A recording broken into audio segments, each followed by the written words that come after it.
I'll be back in a minute.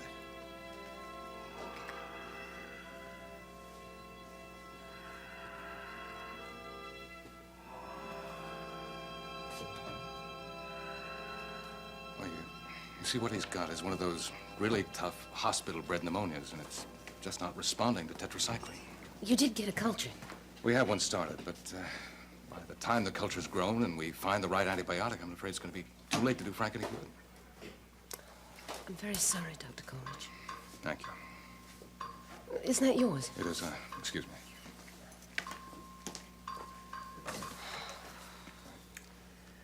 Dr. Bolak? Mr. Ryan, if you don't call me Nell, how can I say, hello, Johnny?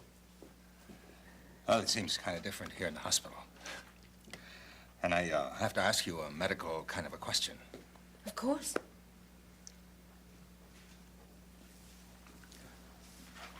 I don't know if you know it, but Ed Coleridge and I have been friends for a long time. Roger told me all about that the other evening.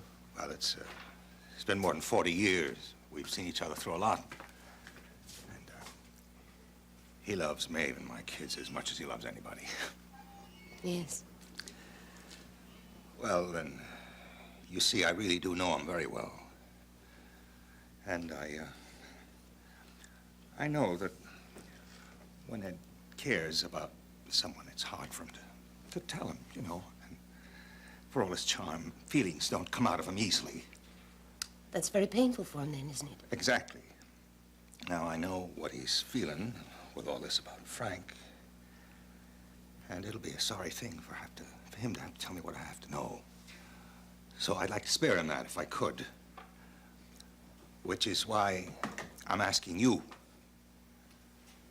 Is Frank dying? Johnny. I thought it'd be easier for you if you didn't have to answer that. Johnny, the pneumonia's not responding to tetracycline. If he could hang in until we have a culture and know what antibiotic might work, he'd have a chance. But you don't think he's going to hold on till then, huh? Huh? He doesn't have much reserve, Johnny. Because of the paralysis. That's right. He's going to die. In my opinion, given the circumstances, yes.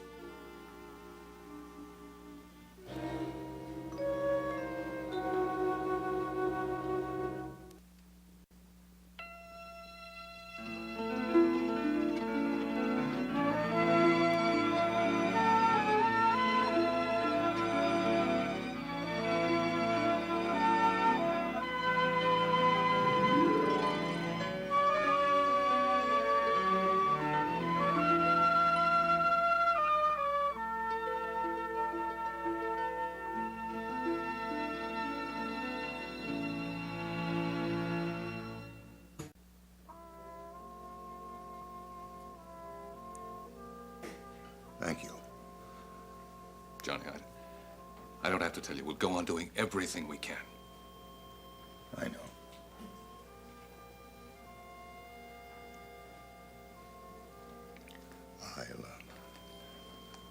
I'll talk to you after a while.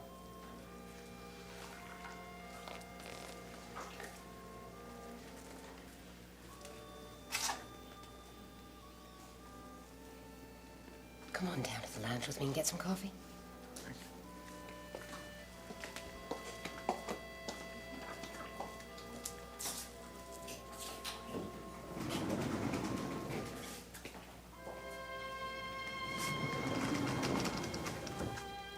Johnny, what happened?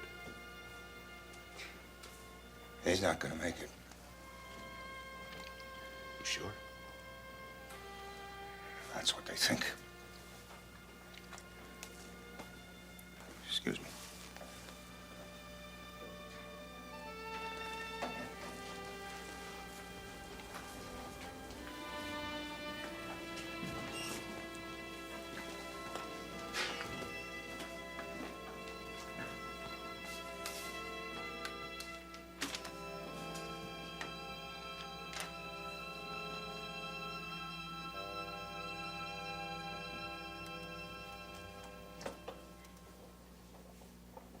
Well, Detective Reed, how are you this afternoon? Nick. Oh, now that I got my wheels, I thought I'd drop by and say hello to Johnny Ryan if he's around. I see he is. Hey, Nick, hold it a second. Hey, what are you, some kind of traffic cop? I just got the word from Frank. He's not going to make it. Oh. Well, you know, I'm really sorry to hear that. God, it never should have happened. It never should have happened. Well, that's the way with accidents, wouldn't you say? It wasn't an accident. What makes you so sure? Because I know Frank. Oh, come on, Bob, you gotta have more than that. Now, you've been after something since the day they brought Frank in here. Nick, level with me, please, honest. You really think I had something to do with it, don't you? I can't understand why. I can't understand why Frank came by to see you that afternoon. I told you, I wanted to make him a little campaign contribution. He wouldn't accept it. I didn't think he would, but I wanted to make the gesture anyway. Why? Well, for one thing, Johnny Ryan and I go back a ways. We've done each other favors in the past. I knew the kid's campaign was important to him. What favors? Well, my daughter Serena is the same age as the youngest Ryan girl, the one with the funny name. Siobhan, yeah. Yeah, that's right. Well, when my wife left, there was no way I could handle the kid alone all year round, so I figured she'd be better off in a boarding school. Now, the nuns who run the college where the Ryan's girl went, they run this boarding school upstate. It's a lot of class, you know, trees, old houses. yeah. Well, me and the church, well, let me say I do not move in churchly circles, right? I apply to the school, I get turned down. Now, Maeve Ryan hears about this from Siobhan. She gives me a call, offers to talk to the nuns for me if I want. I say, okay. When was that? Wait a minute. 2 days later, I get a special delivery letter accepting Serena in the middle of the term. When was that? That was about 10 years ago. A little after that, O'Donnell dies and Johnny buys the bar. But it's an old building. It needs repairs. It needs a new roof, new wiring. And Johnny's credit is stretched pretty thin, so I guarantee a loan for him. Oh, God, I never knew that. Well, not many people do. Look, we keep in touch, but only enough not to embarrass him. But I didn't have anything to do with Frank going down those stairs, Bob. Do you know who did? I don't know anything about it, I swear. Because if you did, and you could give me something to nail this down, believe me, I would appreciate it. And if anything you wanted in the future, I could help you. Well, somebody's in for a lot of grief from you. Yeah. From me, from the department. There's a lot of guys down in the departments don't know Frank. They want this cleared up as much as me. Bob, I don't have anything to tell you. Okay. But I still don't buy any story about Frank coming by here for a campaign contribution. Come on, Bob. Nick, I want to find out what happened to Frank. I want to find out why. And if I find out you had anything to do with it, I'm going to come back here and I'm going to take you apart. All right, listen, kid, I know you're upset about your friend, so I'm not going to take this personally. In fact, I'll see what I can find out for you. Okay.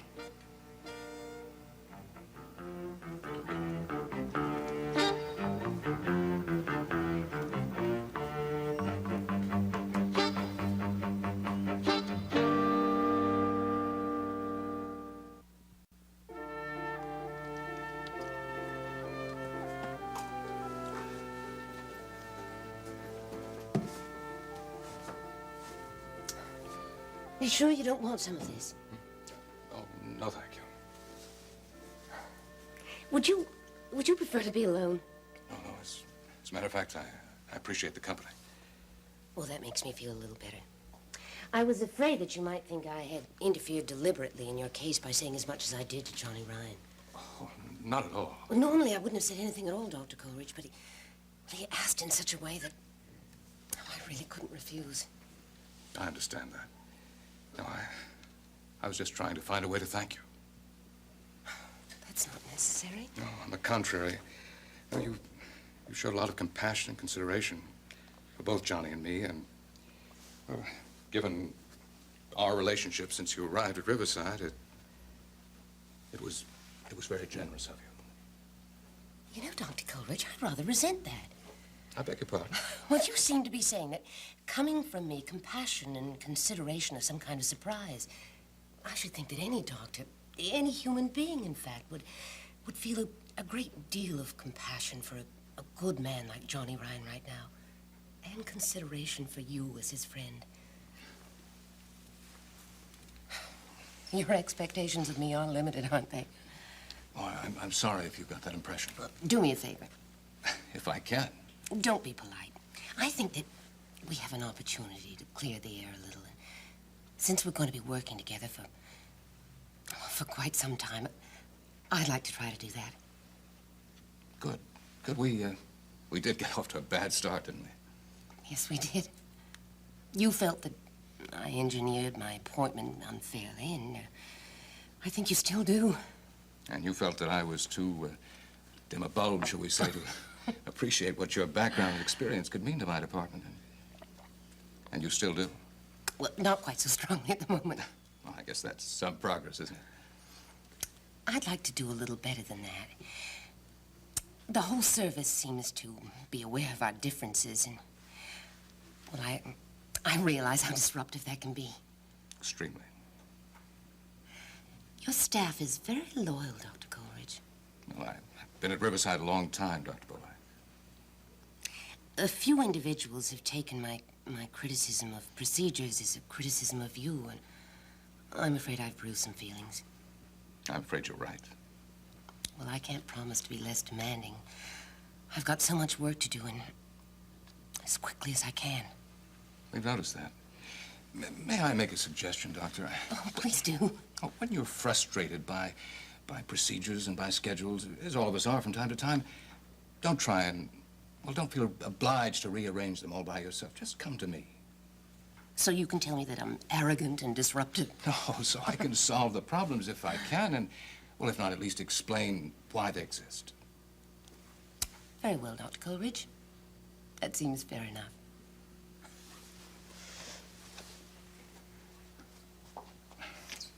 Dr. Bolak, I apologize For what? for my limited expectations. Thank you. And for not having made more of an effort to understand you and why you're here. I never asked for understanding, only for respect. I think you're entitled to both. A belated welcome to Riverside Hospital, Doctor. Thank you, Dr. Coleridge. May I ask you a question? Of course. Well, why don't I see you laugh like that more often?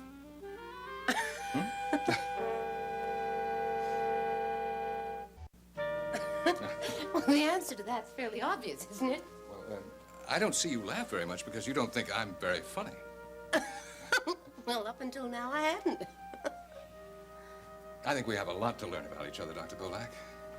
Well, perhaps I should warn you. No, just at the moment, I better get back to the floor. Of course. Let me thank you again for your help with Johnny. Oh, not at all. The situation with Frank was getting more and more difficult to the point where I was about to tell Johnny that I had to turn the case over to someone else. And this afternoon, I suddenly understood why. I had no one to tell it to. Normally, when I'm under that kind of pressure, it's Johnny Ryan who hears about it first. That's very sad. Do you suppose the lab might have the results of Frank's culture?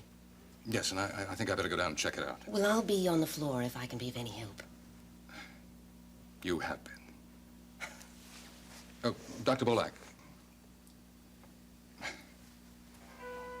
I'm very pleased to have you on my service. Thank you, Dr. Coleridge.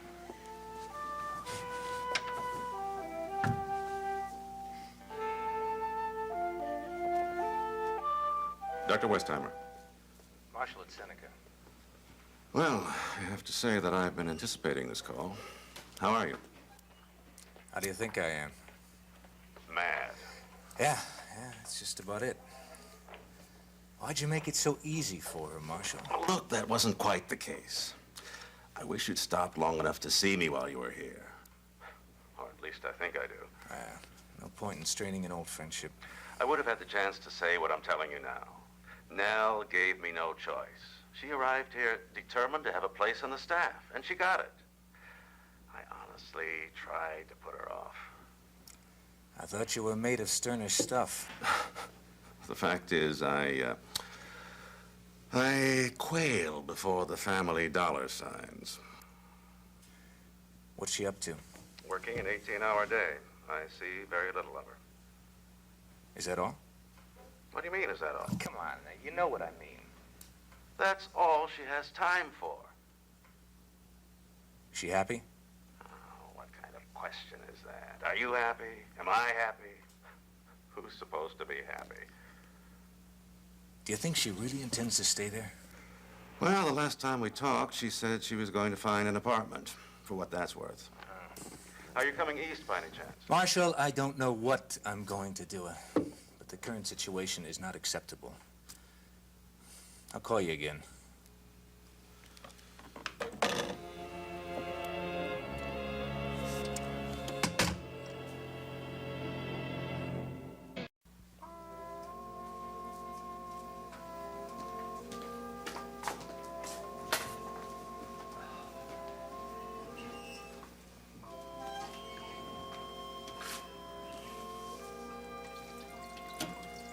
Johnny, is there anything I can do? No. You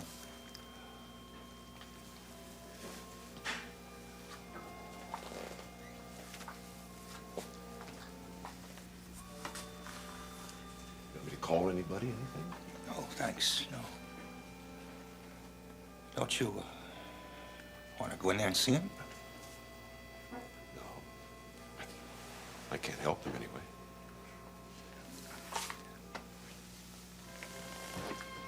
You know, it's the first time in our lives since we've been friends. What is that, 17, 18 years now? It's the first time in our lives that Frank's been into something I couldn't do a thing about it. No. I know. You get a brother because you're born brothers, that's it. Frank and I made a choice.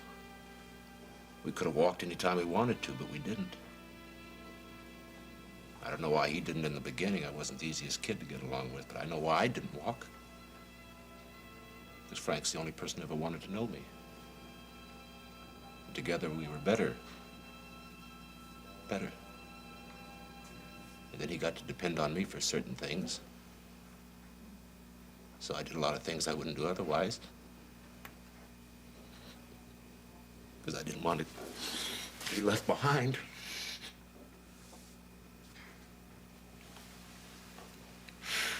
Hey, Johnny.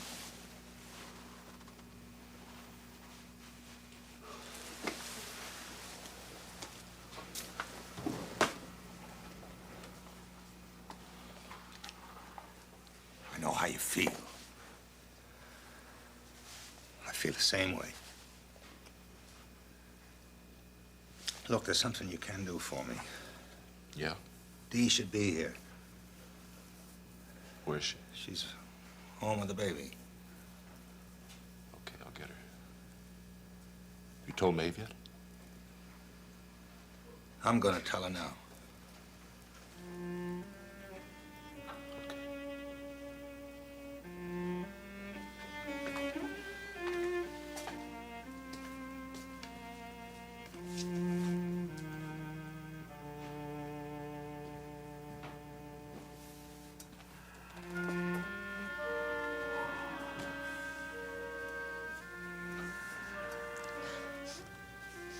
Did you see Ed? Yeah.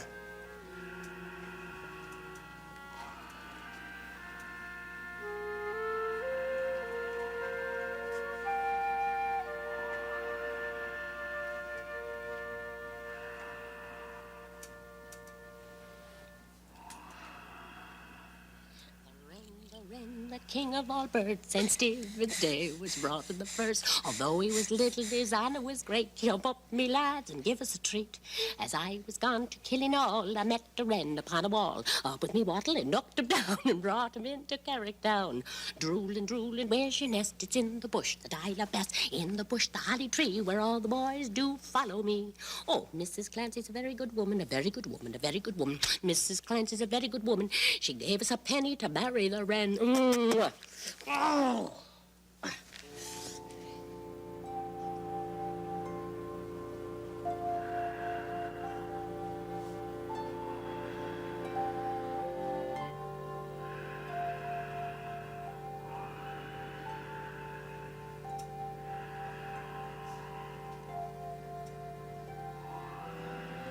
Maeve.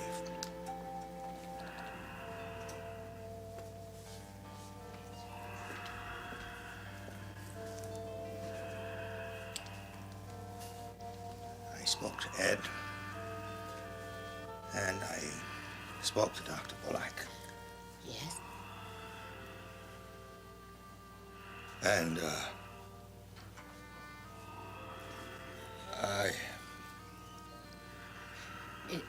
It's all right, John. I know